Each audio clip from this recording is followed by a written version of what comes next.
Mondial Sport, leader de l'équipementier au Sénégal, revient avec des offres défiant toute concurrence. Donc déstockage, 3 blousons à 30 000 francs, 2 blousons 25 000, un blouson ou bien un sous-vêtement à 15 000 francs. Ensemble Lacoste, 15 000 francs. Concernant les maillots, maillot plus flocage plus masque, c'est à 10 000 francs CFA. Maillot plus flocage, c'est à 10 000 francs. Le masque est offert. Contactez le 77 059 99 84 avec Mondial Sport. Terminons l'année en beauté. Bonsoir à tous et à tous, bonsoir à tous les suiveurs et à tous les inconditionnels de Grégoire. Omnisport, donc Garindiaï, Warul Tit, Warul Ragal Sayomane a été nominé pour les distinctions FIFA The Best. Parce que FIFA The Best, Ballon d'Or dans France Football, FIFA The Best, nous prenons favori, c'est Robert Lewandowski. Donc, Ren Fitek, parce qu'il a été le meilleur joueur cette saison. Ça, il faut le dire. Qu'on soit fan de Sayomane, fan de Messi, fan de Mbappé, Lewandowski avec le Bayern meilleure équipe, Hans Flick meilleur entraîneur, Lewandowski meilleur joueur, actuellement rien à dire. C'est le très haut niveau avec le Bayern de Munich, c'est la meilleure équipe en Europe. Mais Sadio Mané a été nominé, de même que Mohamed Salah, FIFA The Best. Donc ils vont remplir les gradés, remplir la liste. Mais l'air n'a rien, ñom ñaar kenn du ko ci gagné. Mais quand même c'est un honneur pour Sadio Mané de figurer sur les listes parce que quand même il fait partie des meilleurs joueurs au monde. Ça, il faut le dire. Mais Sadio Mané tant yi gis nañ né Sadio Mané gëj na dugal Ligue des Champions. Dugalul demb, faut ñu wax ci.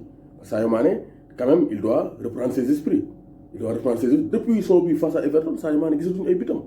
3 matchs Premier League, Sheffield, West Ham, City, dugalul. Donc Sadio Mané, vraiment, il faut que Sadio Mané la carte. On veut revoir le Sadio Mané buteur. Qu'est-ce qui se passe, Sadio? Sadio, il faut marquer. Vraiment. Tu es scotché à 4 buts en Premier League. Vraiment, Sadio, tu dois te battre pour les titres de meilleur buteur. Parce que tu fais partie des meilleurs joueurs au monde. Tu es le meilleur joueur de Premier League. Et ça doit se faire ressentir au niveau des statistiques. Donc, on attend un Sadio Mané, donc virevoltant, mais un Sadio Mané buteur. Il y a un match, collectivement tu es bon, tu déranges, ou bien tu agresses les équipes adverses, tu combines bien avec Robertson, tu es la pièce maîtresse du dispositif offensif de Liverpool, mais même défensif, parce que tu fais de très bons replis défensifs. Mais Sadio Mané, il faut marquer. Il faut marquer. Il y a Diogo Jota, muy dugal évitam. Salah moom sax wax moom bu ñëwaatee day dugal muy penalty muy dans le jeu day lakk caaxi quoi qu'on puisse dire égoïste ou non day lakk caaxi. Donc Sadio Mané il faut te ressaisir. Et ce samedi 12h30 GMT face à Brighton, on attend des buts. On veut le retour du Mané buteur. Tu as marqué des buts face au Sénégal, mais depuis lors on ne voit pas de buts avec les restes de Liverpool. Donc on veut revoir le Sadio Mané buteur parce que gars yi ngi dem et 10 buts lañu amagum daw nañ 6 buts. Donc il faut se reprendre d'ici le mois de janvier. Comme ça, Boxing Day, tu profites donc regagner ton avance ou bien ton retard. Parce que quand même, tu dois faire partie des meilleurs buteurs de la Premier League. Donc il faut plus de précision dans les tirs, dans le placement, être beaucoup plus lucide. Parce que face au but, des fois, Mané manque de lucidité. Tirer aussi, tu dois placer. Des fois, des doigts, des petits goals. Donc il doit cadrer ses tirs et être beaucoup plus lucide devant le but. Occasion, ben, beaucoup, 0,5 occasion, ça beaucoup amène.